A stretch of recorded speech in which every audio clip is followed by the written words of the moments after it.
Well, thank you. Get quiet very quickly. My name is Patrick Sweet, and I've had the honor to serve as your program chair for the past year. And so today, welcome to the final ceremony here. We have some things to go through, and I'll walk you through what we're going to do, and then I'll make some reflections. First, we're going to do some recognition after some reflections of the student competition awards. Then I'm going to invite our two wonderful speakers up to the stage, Margaret Heffernan and Jeroen today. We're very pleased that they could come. And we're going to have a conversation and a dialogue. And at the end of that, there's about 15 minutes. I want you all to be prepared to ask some questions. We have the opportunity to interact here. We're a little bit smaller group today. Then we'll do some final comments about the conference, and we'll take a look at what's coming next year. So that's what we've got coming in the next hour or so. First, I wanted to give some reflections. We have had, 1,000 delegates here over 3 days with hundreds of papers, with years of research, years of thinking, lots of preparation coming into this. And everyone here, I feel really privileged to have served in some way or another to try to get us here to have this conversation about leading in turbulent times. It's because of you and the effort that you've done that this actually happens and comes into dialogue form. Secondly, there is the alignment around this whole event. We have dozens, 200 papers, dozens of presentations happening every day in dozens of rooms across a very easily navigatable building, as we all understand. Dinners, name tags, all of that. The alignment that has gone into this is absolutely amazing, and I feel really privileged to have been supported all the way through this. The ILA team and the local team really need some thanks here. So what I'd like to do, thank you.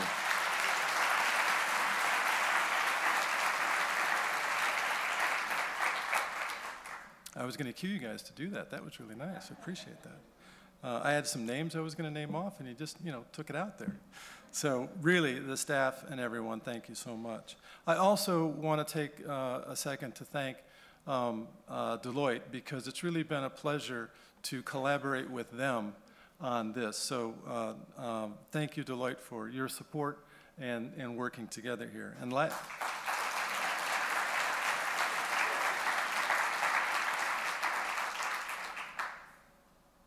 And then lastly, I personally want to say some thanks to two organizations, the Geneva Center for Security Policy and the Center for Creative Leadership.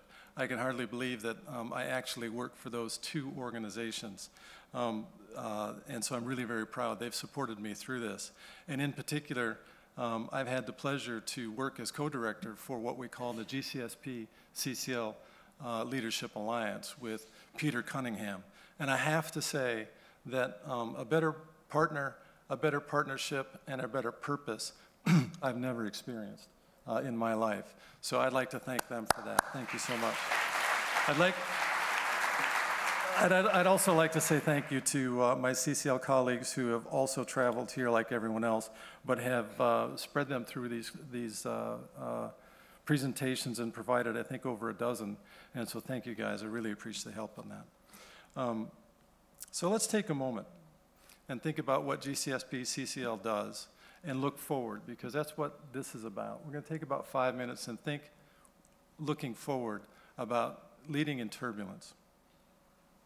The GCSP CCL Leadership Alliance really works with people who work in significantly turbulent environments. We're talking about people, military diplomats, NGOs, humanitarian leaders, all kinds of people who can come from trauma, and they come from places as far away as South America, regions in Africa, North America, Middle East, cities from Addis Ababa to cities in Europe. And so in any one given event, we will have 30 people with 30 different cultures and 30 different languages, all with some common English, thank goodness, because I only speak Swedish and English, all with some common sense of why they're there, but looking at it very differently. And they show up, in particular, to one of the flagship courses on leading in turbulent times. But I have to ask us for a second, what does that mean when you have 30 people from around the world? What does leadership mean to them? And I can tell you that I've learned in the past 2 years that the diversity of perspective of that makes it almost jargon. The translation of the word itself into different languages really doesn't happen consistently at all, and yet we're there for some kind of leadership development experience, and it's a real challenge. And the second thing is turbulence. So if we're going to do a course on leading in turbulent times, we've got leadership and we've got turbulence, and turbulence is certainly a relevant kind of term. Turbulence in New York looks a little bit different than turbulence in, say, Addis Ababa again. And so we have to, in some way, get together and share a narrative about what leading and leadership is about with people who really come at it from different places. And I have to tell you that, thank you. The thing there is that it's really very hard to use those terms, both turbulence and leaders and leadership and leading. So what I thought I would do is, when I was asked to be the program chair, I took it on for one reason and one reason only, and that was to help start a dialogue, a conversation about these two topics, and to get people like you, to get thousands of hours and thousands of conversations, which you've all contributed, to look at these ideas about leading and leading in turbulence, and then listen across the systems for anything that we can take back that is more or less universal, that actually might resonate with others in a universal way. And there are three things that come up, and I'll just say those, and I know when I use the word universal to a crowd like this, you're going to go, yeah, right, he's going to tell us what it's about. But there are three things that happen that I've heard, and that is when we talk about turbulence, turbulence is not change. Turbulence is something different. So when we separate out turbulence from change, turbulence being a state in itself and change being moving from one place to another, we actually turn a lot of our thinking about leading and leadership on its head, because these ideas of planning and thoughtfulness aren't necessarily as applicable to everyone when we think about turbulence. Turbulence is a new state. So one of the things we take away is that we have to think about leading in different ways in turbulence than what we're used to. Margaret and Jeroen are going to talk about that further. Each of them have some views about how they've done this in their roles in their life. Number two, turbulence is not accurately characterized, as we like to think, as being full of wicked problems needing to be solved. It's not necessarily about solving problems. In fact, let me ask you this. If you have a child, is it more important to love your child unconditionally or to hold them accountable for their consequences? If you're looking at building or rebuilding peace, is it more important to work for justice or reconciliation? You see the trick questions in that, right? These are both and questions. Many of us think about that. But one of the things that we take away from this, and I have to thank Barry Johnson and his work for most of his life in bringing forward this idea of tensions and polarities. Inside turbulence, there are many tensions. And when we approach turbulence with a problem-solving, either-or kind of thinking, we just might fail, because there are so many things that we need to embrace that will always be there. They're chronic, they're constructive, but they're tensions. So another thing that I take away is that there are real strong tensions inside turbulence, and going at turbulence with a problem-solving attitude isn't sufficient. There are problems to be solved, but there are tensions to lead, and those tensions can be led constructively. And the last one is that there's a really strong interplay between purpose of leading and having meaningful dialogue with others about creating a shared purpose. So it's less about style, whether you talk about transformative, authentic, situational, you name it. It's less about style, about the how, and more about the why. So ask yourself, leadership for what? What are we leading for? In turbulence, one of the things that helps is having a clear view. Fortunately, there's some good thinking that's been done for a long time around that, and it does change how we look at leading in these circumstances. So let me summarize with something. I was on the train once, and I was working with my daughters who were on the telephone to lead them through a problem. And a friend of mine was on that train. Jeff Cox was in the audience, I think, and he was watching me struggle. And I struggled for 20 minutes. And my daughter left the telephone and for a second, and I said, Jeff, you got any idea? I'm not getting anywhere here. And he looked at me and he said, try not to tell her what you see and expect her to see it. Ask her what she sees, and then you might make some progress. And so she came back on the phone and I asked her what she saw. She told me what she saw, and we were done in 3 minutes. So there was a bit about dialogue there, and so thank you, Jeff, for helping me on that train ride at Co. So I want to wrap it with this before we ask our speakers to come out. Peace, governance, prosperity, fairness, justice, and hope, and resiliency are not wicked problems to solve. They're chronic, constructive tensions to lead together. In the midst of turbulence, find your purpose. Then keep testing your purpose in dialogue with others so you can create a new one together. Embrace turbulence in a hopeful way. Don't approach it with a mindset of solving problems. Approach it with a mindset of creating a common shared way of leveraging and living with tensions. That's it. Those are the three things.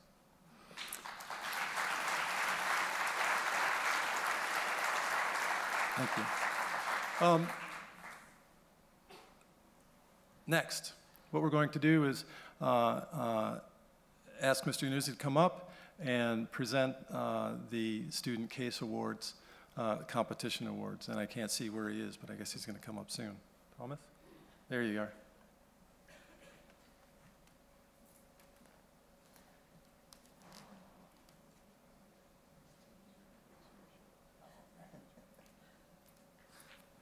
I was just told it's my show, and I don't believe that at all. Hi, my name's Tom Yanuzzi. I'm from Kennesaw State University, and I'm the chair of the Leadership Education MIG. Each year, we run the student case competition. Before I get into the case competition, I do want to thank the people who helped me this year, kind of pull it all together. The committee for the Leadership Education MIG, I can't see a thing out there, so I don't know who's out there. But Elizabeth Stork, who's the past president, Tara Edberg, oh, that was so nice of you. Tara Edberg, who is chair-elect, who will be chairing next year. In addition, our council, Debbie Smith, Ryan Newton, and Amy Forbes, who I know isn't here because she's home getting ready to give birth to twins. So we're thinking of Amy a lot. We had a wonderful competition this year. I do want to just say very quickly that I appreciate your comments so much because, again, one of the things that we've been doing with the competition is really trying to figure out how do we, when you kind of narrow it all down, get through all the theories and all the different ways of thinking about it, really what it comes down to is leadership is really about having positive impact in the worlds that we construct together. Whether that togetherness be interpersonal togetherness, intrapersonal, social, organizational, whatever it may be. But it's more of a lifestyle than it is a position, right? It's an attitude to try to take an approach of you're always trying to look for how to help improve the worlds that we share.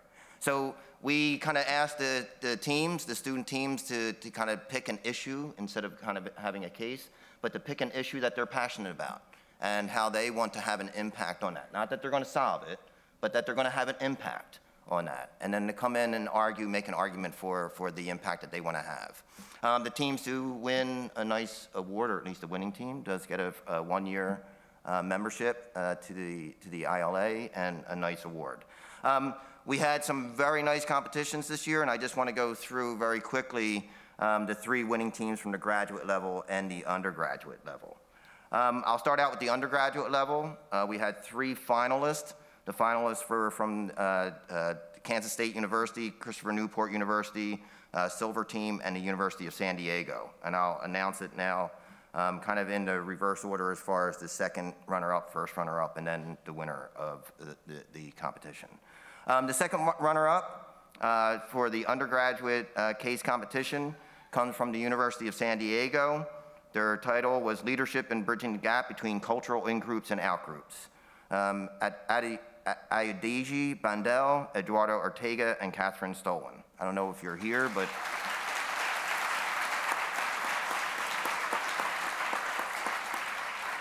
congratulations. First runner-up comes from the Christopher Newport University, Silver Team. The title of their project was Moral Hypocrisy in a Humanitarian Crisis, the Responsibilities of a Nobel Laureate. And members Lindsay Charters, Catherine Wells, Madeline Amos, and Emily Risco.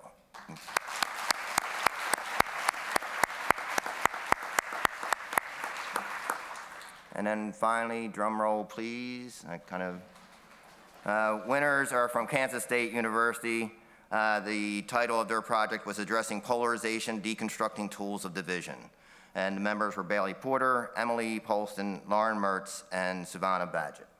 So congratulations.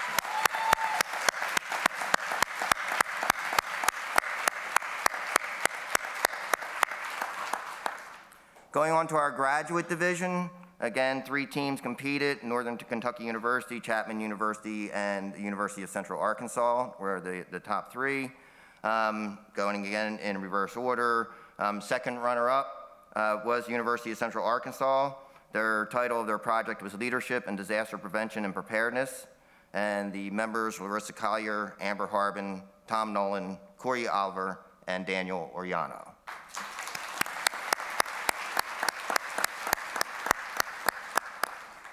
First runner-up, Chapman University, Global Stewardship and Climate Refugees, Leadership Frameworks for Transformative Change. Members, Laura Burns, Mackenzie Krieger, Beatrice Valencia, and Laura Burns. Laura Burns already said. And then finally, winners of the competition for this year for the graduate division is Northern Kentucky University, with the project title of Infant Mortality on a Global Scale, The Case for Saving Babies. Terry Einsland, Linnea Fletcher, and Karen Ramos. Congratulations.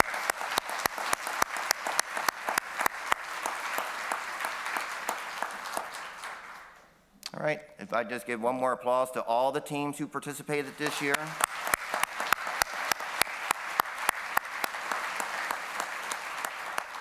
And then if I can just end with asking for you to promote the student competition as much as you possibly can. Please try to get your universities involved. And if we can, please try to expand it beyond around the globe so we can get more teams involved. Thank you very much. Tom, would you like these? I'll put them on. Okay, next. We get a chance to listen to a couple of really, really interesting people.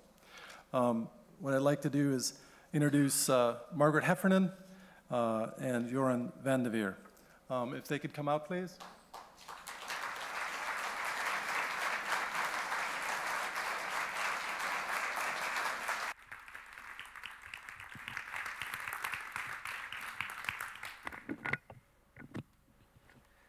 Is this on? Great. So, Margaret Heffernan is an accomplished producer, 13 programs for the BBC. She's led multiple multimedia launches at Intuit, Standard & Poor, and other organizations. She's author of 5 books. The third one on willful blindness, Why We Ignore the Obvious at Our Own Peril, was named one of the most important books of this decade by the Financial Times. Her TED Talks have been seen by some 7 million people and more today. They just keep clicking. The TED also published her Beyond Measure, The Big Impact of Small Changes. She holds an honorary doctorate from the University of Bath and frequently contributes to Financial Times and Huffington Post and New York Observer and things like that. Thank you for coming, Margaret.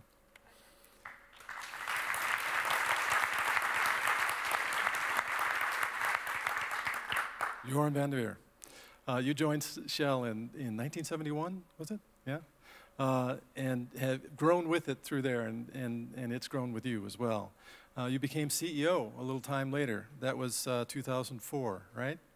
And that was at a pretty tumultuous time. So you had to lead through some turbulence, lead through some crisis, and through some scandal. You were known for your pragmatic style, keen focus on purpose, and then getting a company from A to B, getting groups from A to B. You retired, I heard, sometime around 2099, as well as being chair for ING and Royal Philips Electronics. That's in a retirement, I can see that, all right? You've chaired WF's Energy Architecture and Rotterdam Climate Initiative. That's a pretty good retirement. Seems like you're hanging out and just taking it easy. You were honored in 2009 by Queen Beatrix of the Netherlands as Commander of the Order of Orange Nassau. So thank you for coming.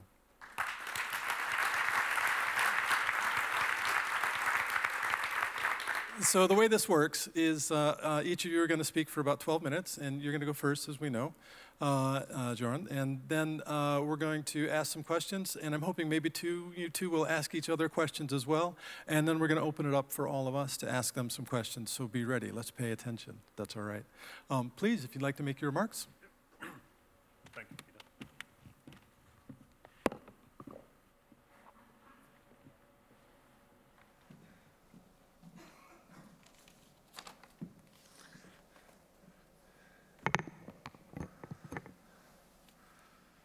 Good morning to you.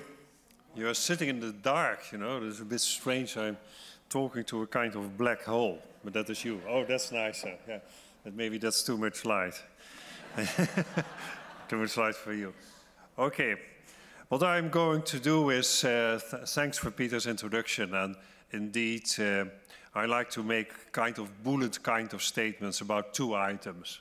One is about my leadership framework. I developed that when I was about 40 years of age, because I got fed up of reading all those management books, so I thought I better develop a framework for myself. And I applied that basically as, not only as CEO, but I apply it in the companies where I have the chairman job now as well. And the second point is crisis handling. I listened to the 5 minutes ago to Peter, and I recognized some of the aspects, because you don't like to be in crisis, but crises, they arrive. And then it is, of course, then leaders are very important to get it out. And I made 7 points for you. You can see it as a kind of checklist, who I think are the most essential points. Now, first is leadership framework. My basic belief is that it is all about, in leadership, about simplicity and clarity. Simplicity and clarity that drives focus and speed. So a lot of people say it is all about focus and speed, but that is a result, in my view, from simplicity and clarity. Now, how do you do that? My whole management framework is then, of course, very simple. It is from A to B plus next steps. From A, that's where we are now, B, where we should go, plus next steps. But there are some secrets in it. I think a lot of leaders, they start, we should go to B. They have a kind of future picture. Now, if I say, you have to go to B, probably the most of you say, well, why should I go there? What's wrong with the present? I did my work here for the last 10 years. So the secret is you always start in A. You start where you are today. That is how you make contact with people before you can express your B. So, for instance, an example of A is, well, if we stay where we are today, we go slowly bankrupt because our costs are too high. And then most of you think, maybe he has a point. So where do we have to go now? Then you start active listening. And then B is not a McKinsey report, I don't hope that if there are people of McKinsey, I don't try to offend them, but or a 20 slide PowerPoint presentation. B, where to go is always simple. It is about 4 or 5 words. An example is in Shell, when it was in crisis, by the way, then I replaced the present strategy of Shell, which was indeed a kind of 16-slide the presentation, in 4 words. I said our strategy, our point B, is more upstream. We lost some reserves in the ground, and profitable downstream. If you have 44,000 gasoline stations, then it is more important that they are profitable than building new ones. And it is quite subtle, because then you use the cash flow of the downstream to put it to the upstream where you had this extra activity. Dus this B is very short and simple. And I'm a believer, and if people ask what is the purpose of Shell, I said more upstream, profitable downstream. And if they said, well, what is our strategy? More upstream, profitable downstream. And what is your vision for Shell? And I said more upstream, profitable downstream. And then you get usually a very intelligent person who had, for instance, been to a good business school. And he said, sir, do you think that purpose, vision, mission, strategy, and so on, that they are all different? And I said, well, that is very interesting. If you are interested in that, I suggest you take a PhD at Harvard, but in Shell, we have decided it is the same. No, that helps, huh? That brings, yeah. Yeah. And then people, there's no reason to sit in castles and to think what the vision of Shell is and so on. So you save a lot of time. But but it is very important. That is a typical example of simplicity and clarity. And the third one, of course, so it is from A to B. And next steps. Next step is not we're going to hire a management consultant or so on. Next step is always what you, as listeners, has to do different Monday morning. It is today, Sunday, so from tomorrow. And you have always to say, well, even if you don't have an active role, you can say, well, maybe they interview you, and I expect you immediately of you to be available and to offer your best thoughts, and so on. So you make sure that all are involved. And you put some pressure behind you. You have to realize if you don't help it to be, to bring the company to be, that's fine. But then my advice is update your CV, or the Americans say update your resume. So you put some compelling things into it. Okay, then the second, so the basic beliefs was simplicity and clarity. It was A to B plus next steps. And then the role of managers. It was not the role of the leader, but the people, the middle management. That is very essential that they don't just repeat the message from A to B of the top guy, but that they add something. That's why are they middle managers. They have to say, the top boss says more upstream, profitable downstream. So that means that our point B for our department that fits in that total picture is as follows. And so on. And the managers on -2 level, same message. So in Dutch we have a very nice way of saying that, is that you have the bird, the parrot. So then we say the parrot, you know the parrot repeats always. So don't parrot the boss. You have it to make specific on your level what the message is from A to B. And then as example here, when I would go then, for instance, to Nigeria, and I go to an oil rig over there, and then you have those big fellows there working in the sea, and I said, what is your point B? And then they looked at you and, well, how do you mean point B? Now, then you knew that somewhere in the vertical chain, the process had stopped.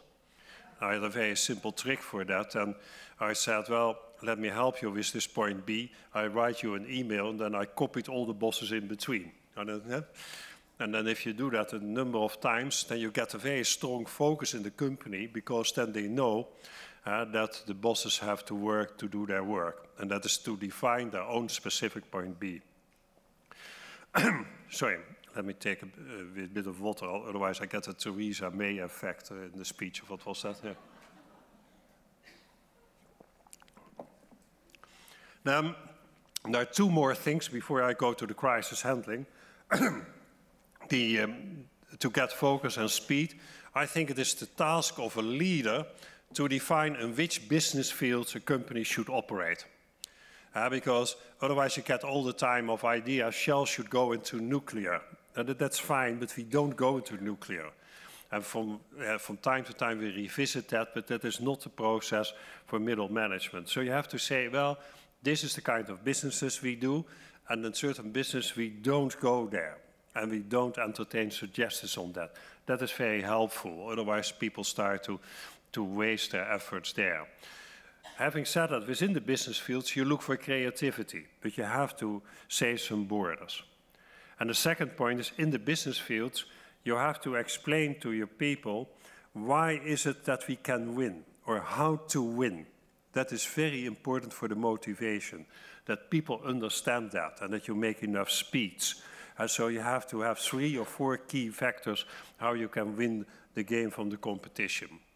Last but not least, in leadership, I think I called that it is very important that you have leaders company first. So they are there for the company.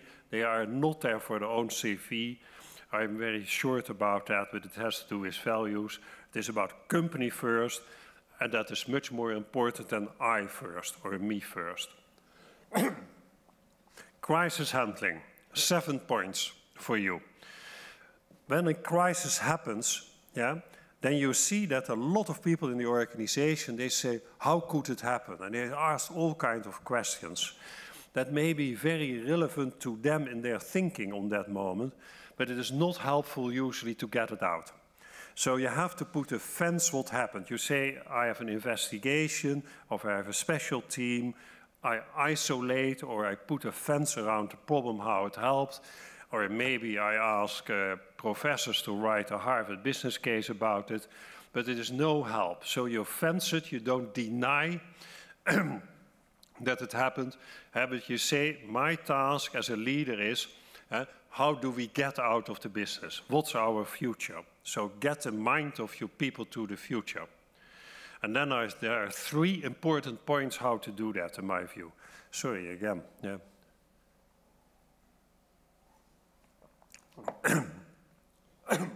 I came in an overnight flight. That is probably too difficult. Yeah, okay.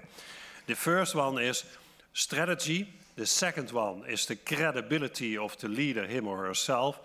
And the third one is, again, simplicity in combination with communications. I expand a bit to that. Strategy is, of course, a path forward. I will be short on that. The credibility of the leader.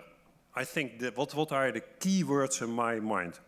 It is about brutal honesty as a leader in a crisis.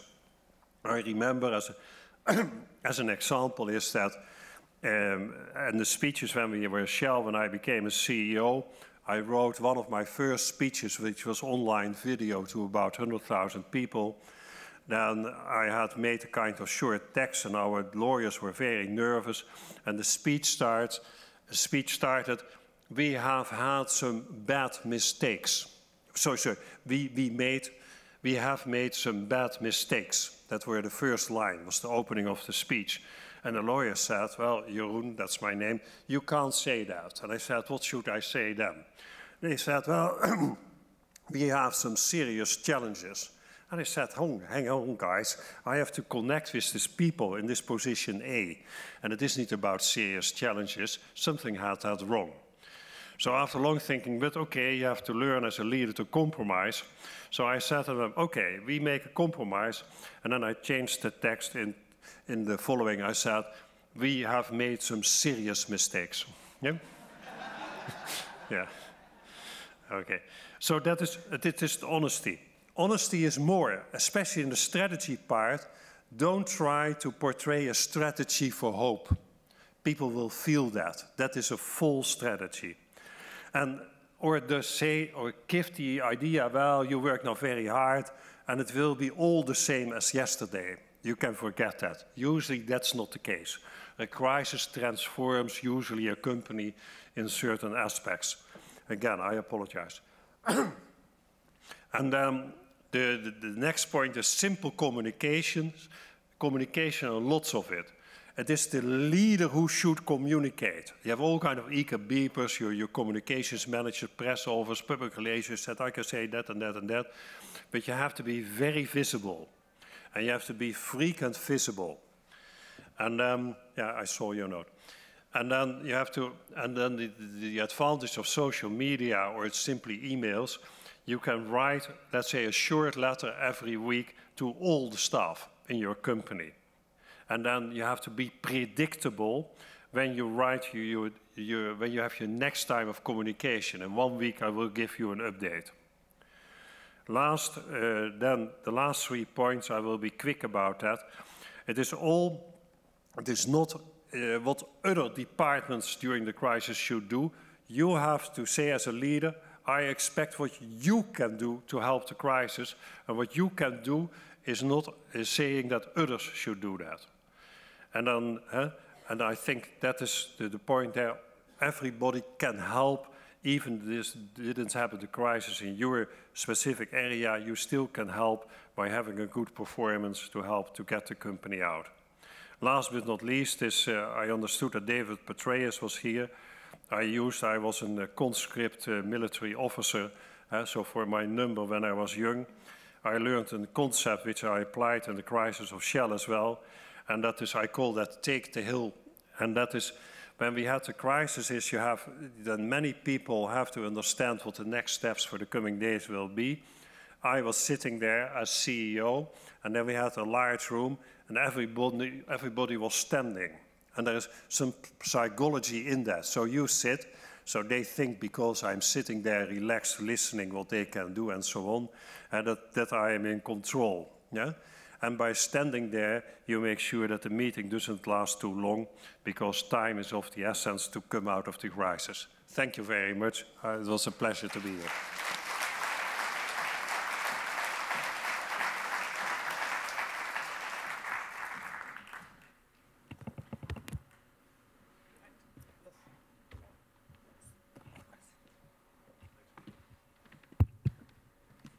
Right, well, in the interest of, as Jeroen says, clarity and simplicity, I'm going to talk about the 2 things I think leaders must do.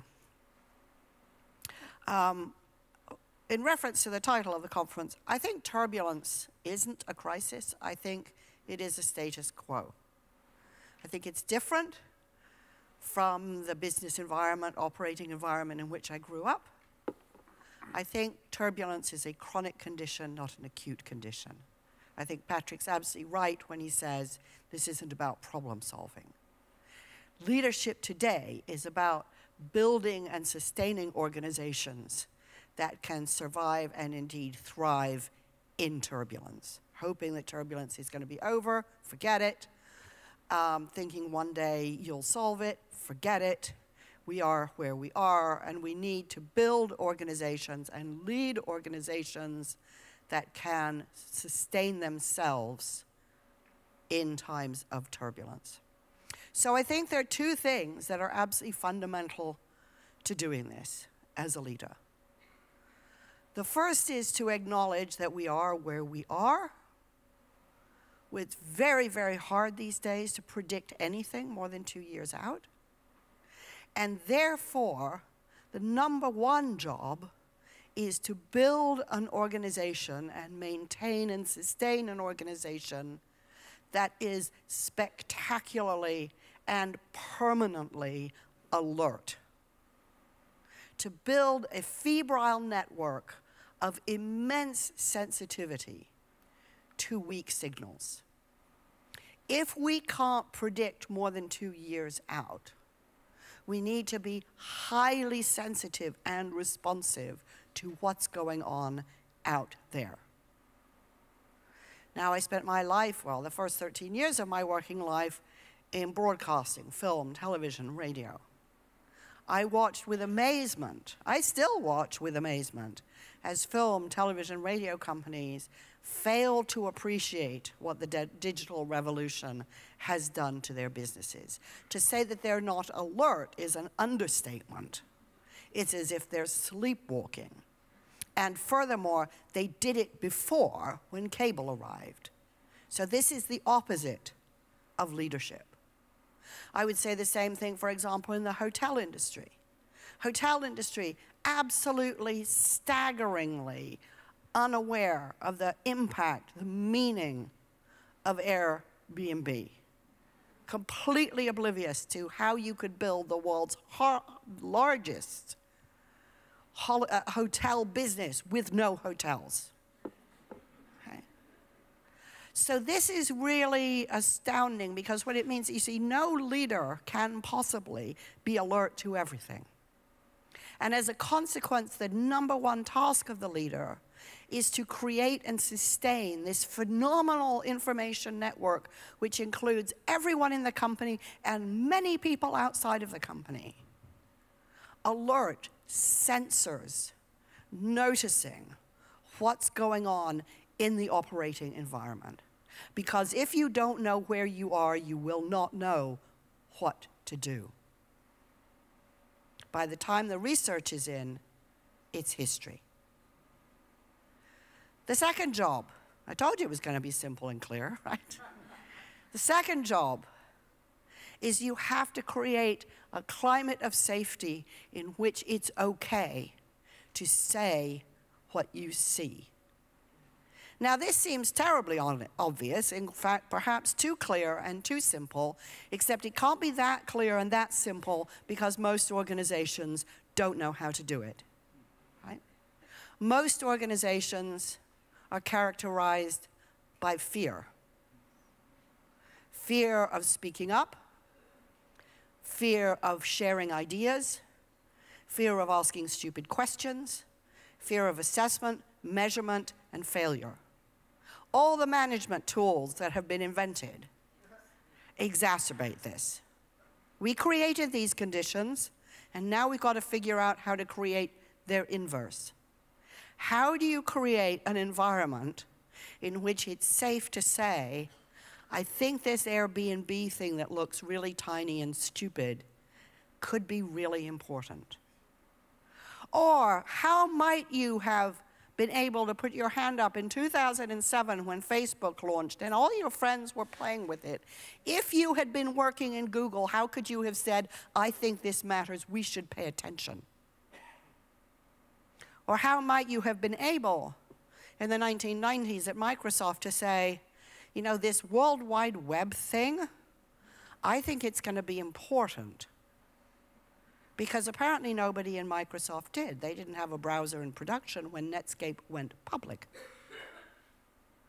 In my book, Willful, Blindness, I write about these instances over and over and over again. Major institutional failures in government, in churches, in companies, in communities, at towns.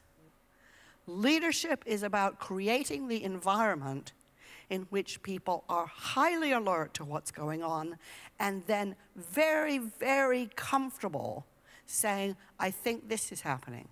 I think we should pay attention to that. I think maybe we should stop doing what we're doing and look at something else. Now, this sounds so simple. And as I've gone around the world talking about it to people, everybody thinks, well, I would speak up, right? Just like everybody thinks they're above average, right? But the truth of the matter is that for the most part, people don't. What the academic research says is if you ask people, do you have issues or concerns that you don't voice, 85% of them will say yes. 85% is a very big number. It suggests that in most organizations, we're getting only 15% of the capacity of those super expensive, high potential people we hired. So the job of the leadership is to create the context in which it's okay to ask these hard questions or draw attention to these deeply disconcerting developments. Now, leaders around the world will say to me, but Margaret, won't that create a lot of conflict? And the answer to that is yes, it had better do that. Because actually the silence of organizations is what perturbs me. I would like to hear more conflict. I would like to hear more argument, because argument and conflict in organizations is how thinking gets done, not in isolation only, but together. And the reason it has to be together is because there is too much out there. It's too confusing. It's too complex for anyone, any hot Superman.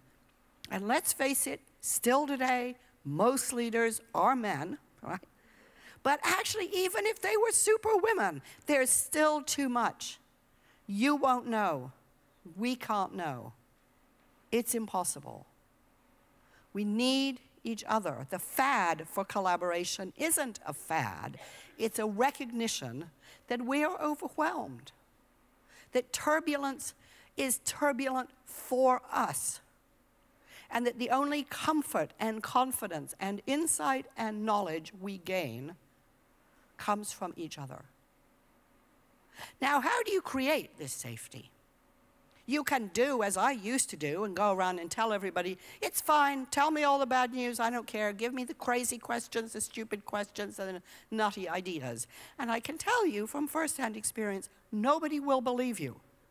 They won't believe you because they've come from homes and schools and other companies where it wasn't true. So they don't believe they're somewhere else.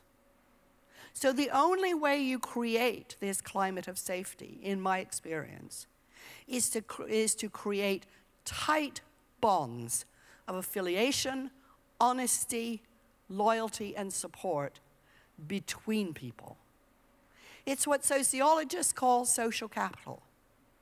It's what comes from spending time together, having arguments together, reconciling those arguments, from knowing each other not by titles or ranks, well, you know he's a 3, but by knowing each other as human beings. It's feeling I can have the argument because we trust each other's goodwill. We trust the motive of the argument. And we're willing to do the hard work, the hard intellectual work and the hard emotional work, to argue our way to a solution that we can't see yet. Because we know we can't do all of that hard thinking by ourselves, and we need each other to take the poor observation, the weak signal, the vague idea, and turn it into something absolutely relevant, vibrant, and meaningful. Now, I'd love to say I knew all of this when I started. I've run 5 companies in my life. I think I probably figured it out by the time I got to the 5th. I'm a slow learner, you know, but I think I got there.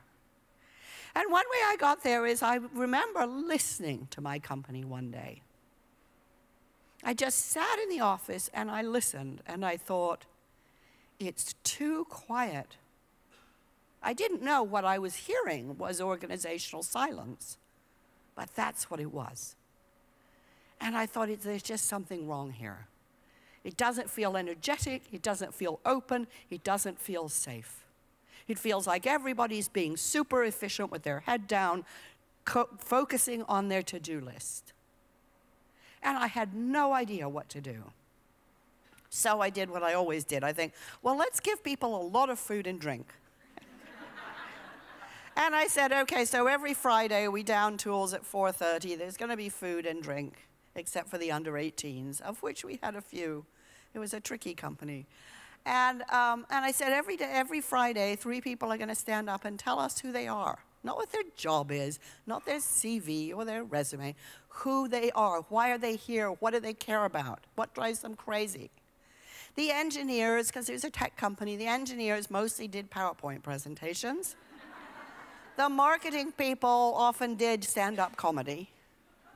But the truth is that over a couple of months, the sound of that company changed.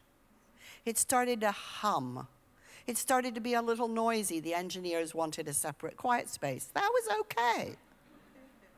Because what you heard was social capital growing. You heard people developing trust in each other as human beings, not as widgets, not as job titles, not as grades, not as rank, not in their org chart, but as human beings. And when that happened, ideas suddenly emerged. And around the ideas, conflict developed. And out of the conflict, better ideas came. And out of those better ideas came the future of the company. Ideas, strategies, initiatives I could never have dreamt up at my desk. Now, a lot of people will say, yeah, well, of course, Margaret, you know, it was tech. I mean, that's different, right? I don't think so. I think it may have been ahead of its time, but I don't think it was anomalous. I think the truth of the matter is that leaders have 3 jobs. Number 1, build this febrile network so that there's some remote possibility you know where you are. Second, create the conditions in which it's safe to articulate what that network sees, hears, and feels. And the third is be prepared to think for yourself. Because if you do, no matter where you are on that org chart, then you are, in fact, a leader. Thank you.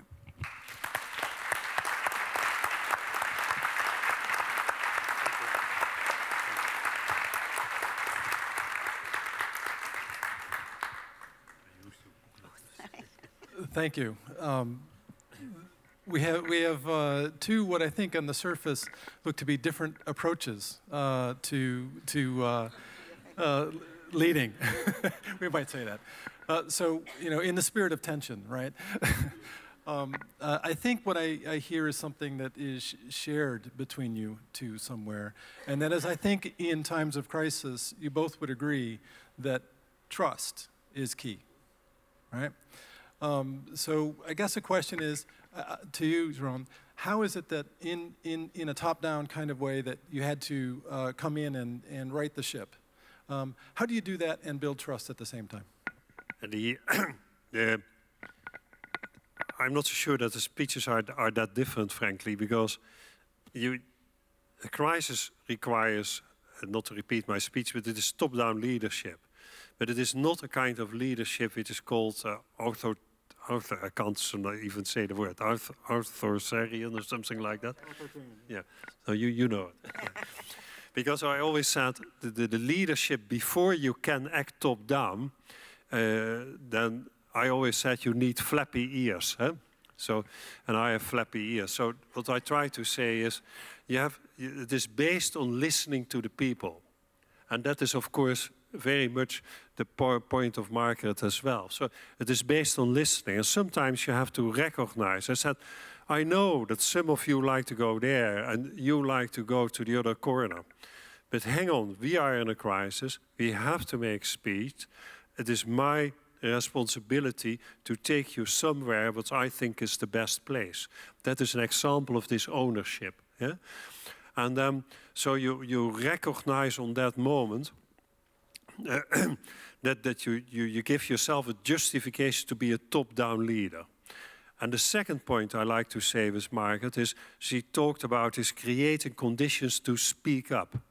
Now you must have a process for that. I give you 2 examples.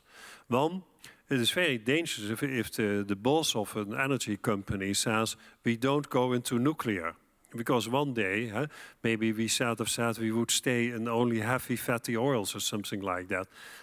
That is dangerous. So you have to say, hang on, our business fields are oil, gas and renewables. So not nuclear, it's not seen as that.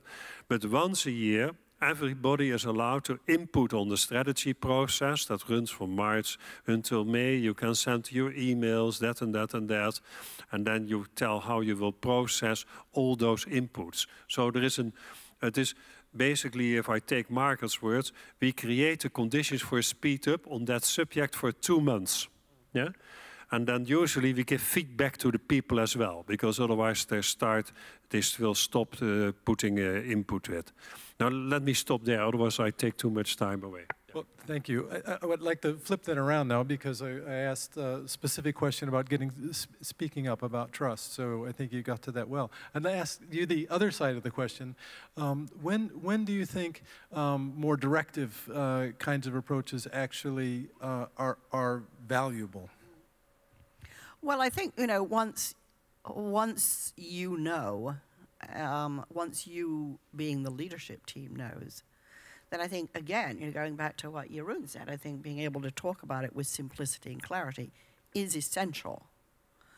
But I think, that Jeroen still underestimates the fear that will stop people saying what needs to be said. I mean, all the failures we've seen across companies, that people knew. People always know. So when these crises emerge because of surprise information, you have to say, why was this a surprise, right? It was a surprise because something changed, and there was no awareness of it. And so I think trust, yes, is essential. I think trust is also the basis of all efficiencies, right? But I think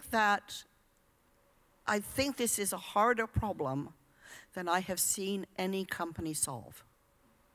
And I also think that nowadays in turbulence, which I guess is what we're calling it today,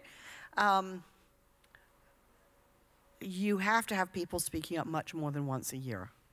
So let me, we're going to turn it over here for a second. But one thing that I just have to point out is maybe it's not a problem, just like I was saying there. Maybe rather we're approaching that element as a problem to solve. Maybe there's a tension there. There's this thing that we have to do both of. Yes. Well, I think that's right. And I think I really liked the point that you made, which is it's not either or. And I think it's really interesting that there's so much rhetoric around either or. We seem culturally to be thinking in a binary mode at exactly the moment where binary will not help us. Yep. Okay. Yeah. Thank you. I did promise that we would have the chance to ask some questions, and so I'm sure there may be some here. Is there anyone there who has a question who'd like to ask? Aldo. Do we have a microphone down here for Aldo? I can give you mine.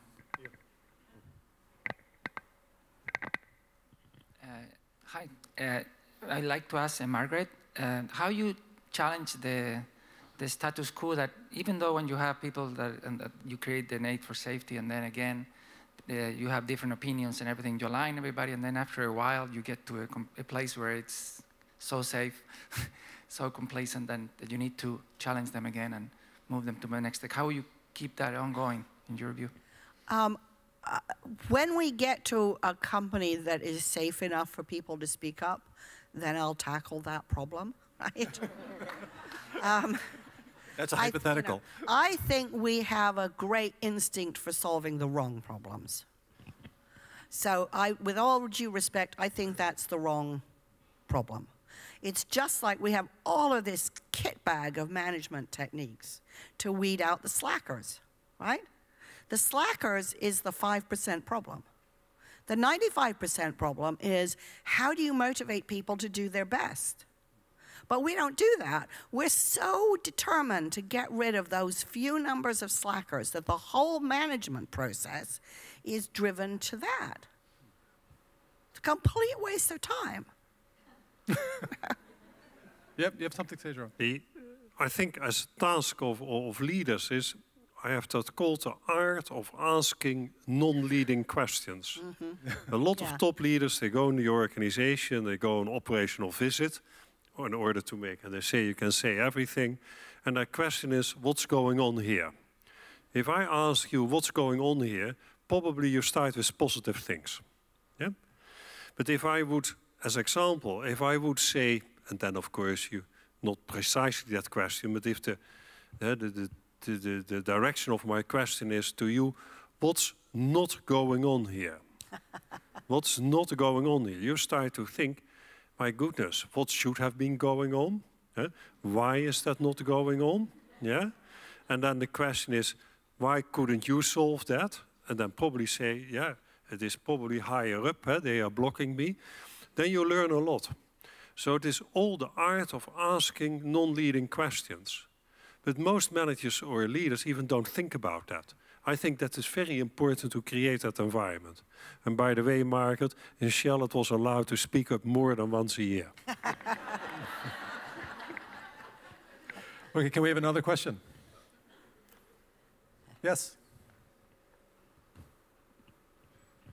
Thanks a lot. My question is to both panelists, because I think the question of Airbnb and all those disruptions that have happened in the context of how business is done, it's just like we're focusing on how in the workplace individuals work and should be allowed to work differently, but the archetype, the organizational structure under which they work, the container itself, is not changing. So when you think about the next 5, 10 years, we're hearing that, you know, the workplace of the future is different. And so if you put a focus on the container for a moment, what comes to your mind in terms of some of the changes that we need to start paying attention going forward? Jeroen, go ahead. Well, the first thing, you know, which is my answer to almost everything, is I have no idea. Right? What does the company of the future look like? Nobody knows. What I would say is I think there's a really interesting thing that you can do when looking at organizations. We can now map organizations as networks. And you can do this through email trails. You can put badges on people so that you capture who they interact with every day. You can do kind of big data analysis of everybody's calendar, for example, within an organization, however you choose to do it. And you'll produce a network map, and on that map there will be nodes, and the nodes are the people to whom everybody else goes. They're the people who are trusted, and I would argue the nodes are your leaders. I don't care what their titles say. They are the people that everybody else in the organization believes and trusts. You can then put that next to the org chart. And in most cases where I've done this, there is no connection. And so I would say that you are probably better off understanding your organization from the network map. That is actually what's happening, as opposed to your org chart, which is a kind of fantasy, really, of your organization. It's what you believe your organization to be, and the map is what it actually is. And I would suggest you follow the map. Anything you'd like to add, Jeroen? I think it has, I support what you say, but what the important component to me is the architecture of buildings. It is not, for instance, I think Apple, they did some new designs. And I worked in the US, and we had a building there in Houston. We had 40 floors, and people in the elevator, they never talk to each other. Now the Dutch has skyscrapers as well, but we put them on their side. So we make a very kind of 2 or 3 stair long office block, but then you get very long corridors. And on purpose we put the canteen or the restaurant, we put it at one far angle and certain other functions at the other angle. So you're forced to walk for the people through those wide corridors. In a small corridor, you get the elevator effect. You just say hi. Yeah? But if you have wider corridors and you have all kinds of benches, those kind of things. So I think if I think about the company of the future, please incorporate architects. Yeah? But then you have to be specific as leaders what you expect. And my message here is that the component of informal, horizontal organization or network information is more important than the traditional organigram. All right. We're coming to a close. If there's, I think we can take one more burning question, and then we're going to have to thank our speakers. Thank you very much. My name is Faisal. You have mentioned the serious mistake. That means we need a serious action, and we need to dig down to find the root cause of that mistakes or that serious mistakes. The approach that you said is top-down. It indicates there is no key performance indicators inside of the environment. And I think the bottom-top, it should be it should be shared all over the place. And I think also there is an environment, I don't know, people are not heard while they are in that place. That's why we came up to the crisis or to the serious mistake. So I would like to hear from you why we don't use the bottom-top approach. Thank you.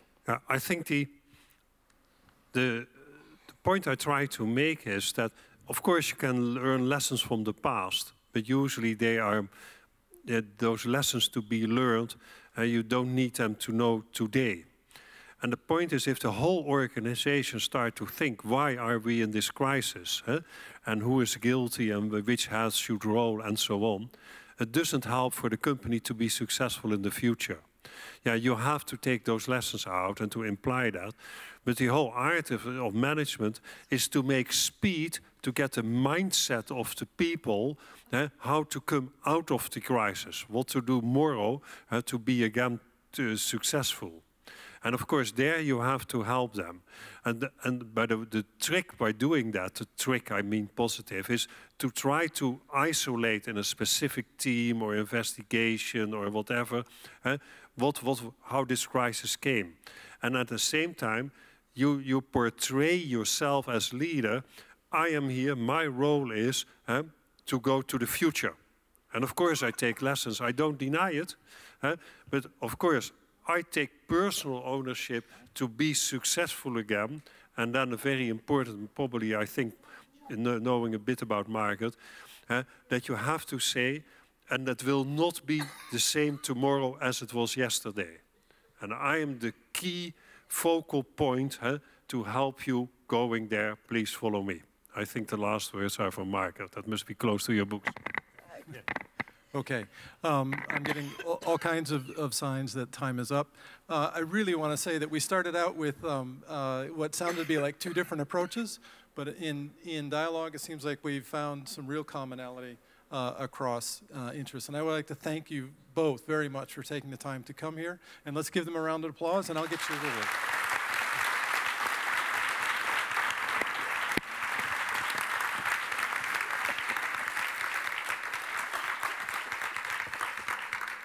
So, as is tradition, you get the ILA Globe here, and so we thank you so much for your time and interest and good work. Thank you.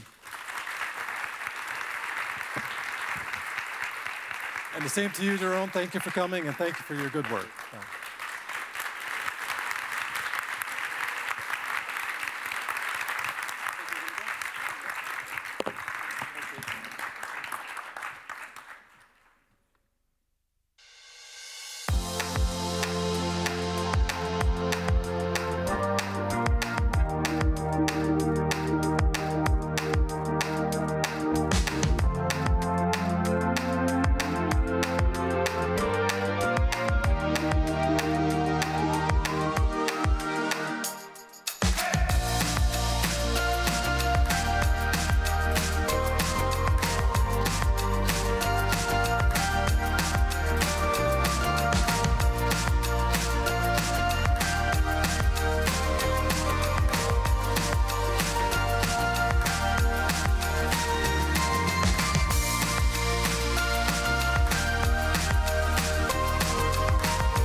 Good afternoon. I'm Craig Domick, and I am the Dean of the MacArthur School of Leadership at Palm Beach Atlantic University, and we are looking forward to hosting you next year at the 2018 conference.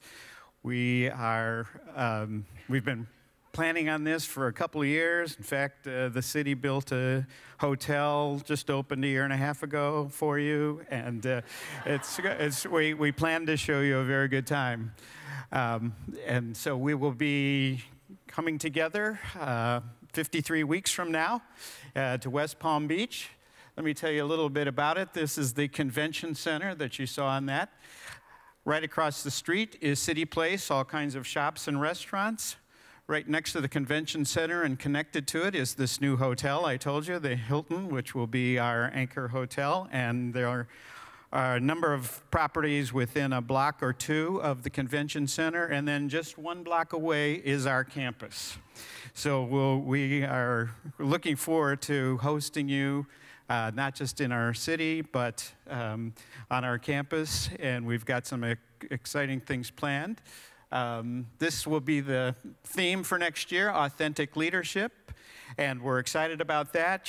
How about the first question yesterday to Dr. Petraeus was about authentic leadership. And so and one of our values, by the way, of the ILA is integrity. And I think that speaks to very much this point as well. So we already have confirmed one keynote speaker, a favorite, one of our own, Dr. Kellerman, who's a professor at the Kennedy School. And then I wanted to share with you one pre-con that we were able to confirm just before we came, the week before, just last week. This is the Breakers Hotel.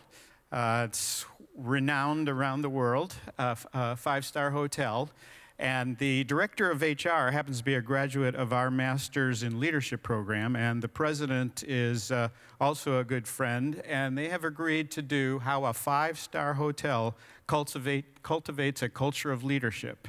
And in fact, I was talking with one of you, one of our board members, one of his staff members had just been there and was just amazed at what they do. And so it's a tremendous opportunity. We have a couple other ones that we're working on. I'm working on a friend of mine is a former CEO of a Fortune 100 company who has a yacht. And we're talking about leadership from the helm. That we would do either on his yacht or in a yacht club and things like that. So more and you're going to be providing some other things. One other thing I wanted to mention, you're probably, what are we doing in West Palm Beach? That's not even the 6th largest city in Florida.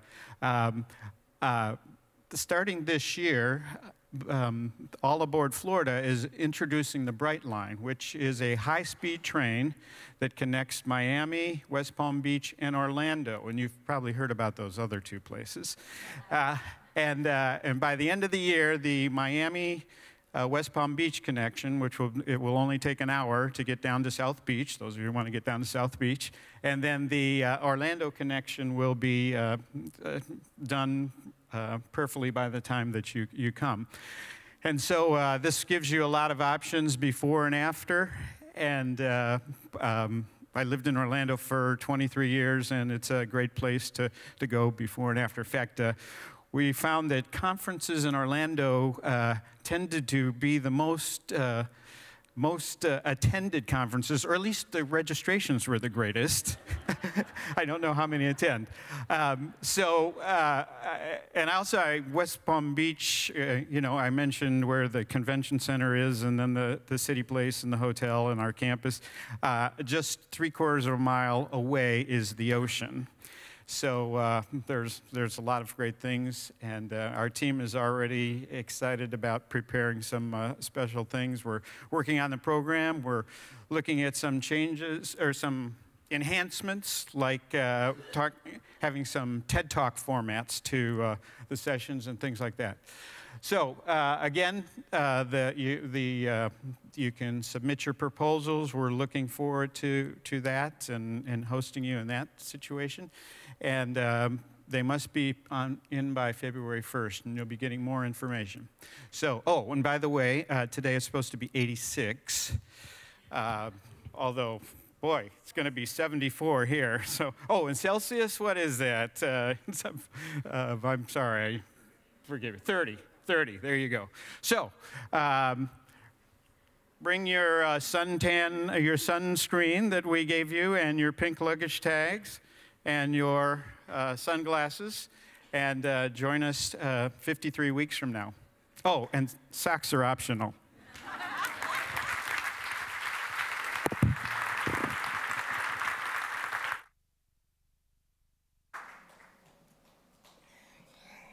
So good afternoon, everyone. So it's a great pleasure for me to be the conference weaver and to bring us all back as we prepare to journey home. And so what's been very exciting for me is the idea of leadership in turbulent times. If we think about our bodies immunologically, if we do not face any turbulence on the outside, our body will create turbulence by creating autoimmune diseases. So turbulence is a good thing because it strengthens our immunity. And we think about turbulence over centuries. So thousands of years ago, if something turbulent happened in my life, I could blame it on the gods. I could blame it on the gods. And then I could blame it on witchcraft. And then I could blame it on science. And so here we are in the 21st century, and we know the infinitely small to the cosmos that we live in, that all of it is stardust. And so we can't blame anybody anymore because we are all stardust. And so from where we are, we've come here to listen and learn from each other, bringing together our diverse voices. So I'm just going to let you know. So this morning I was in a fabulous workshop, and we used music. And one of the images we had was a beautiful spiritual, and it was, wade in the water, wade in the water, children, wade in the water. God's gonna trouble the water. And the idea is we're all here. We're all in turbulent times. We're all trying to figure out how we're going to move forward. And we're all here to discover our collective deep song. And as we step into the uncomfortable, in this fourth industrial revolution, where artificial intelligence, robotics, nanotechnology, blockchain will change how we live, work, and learn, we have to figure out, what is it? What will be my purpose in this new space? Will I have work? How will I define who I am? And so the inner work we do will determine how we are able to face the turbulence on the outside. And so however we do, we still need to face, we live in a world where climate change is such a huge issue. The earth is fragile. The earth is crying. We are all motherless children. And if we think of it, we are all motherless children yearning for the warmth there was, yearning for that loving, adoring mother, whether she existed or not. She is our earth. And how we will take care of her will determine how we come together. And through our thoughts, our words, our actions, we will bring home to our home, our homes, our organizations, our communities, either greater compassion or greater isolation at all these levels. And in these turbulent times, the strengths of all genders are needed.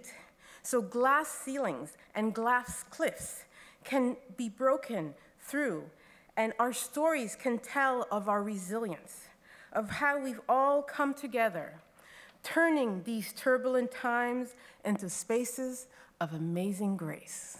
Thank you all for coming and sharing your time with us here in Brussels.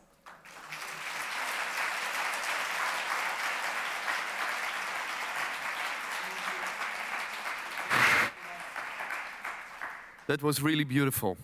And now it's my task to close officially the conference. I would like to thank the ILA for giving me the chance for first being a keynote speaker and then a conference chair. So what is the end of my career, is my question. We had as theme turbulent times. And I wish you all a bit of turbulence, because that will make your life very interesting. I expect your calls in 3 weeks' time to inform after my health. And I wish you all a very good travel home. See you next year in West Palm Beach. Bye-bye.